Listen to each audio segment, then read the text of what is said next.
ईमानदारी पूर्वक तथा निष्पक्षता पूर्वक अपने कर्तव्यों का निर्वहन करूंगी।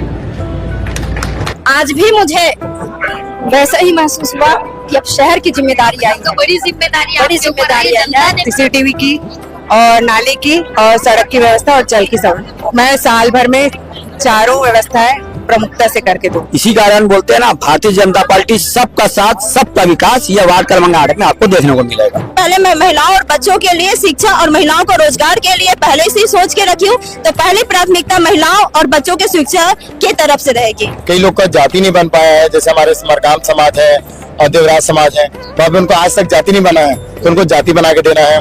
कई जगह सीसीटीवी कैमरा की भी मांग है, तो छोटे छोटे जो काम है वो मैं 1 वर्ष में करे के प्रयास करूँ।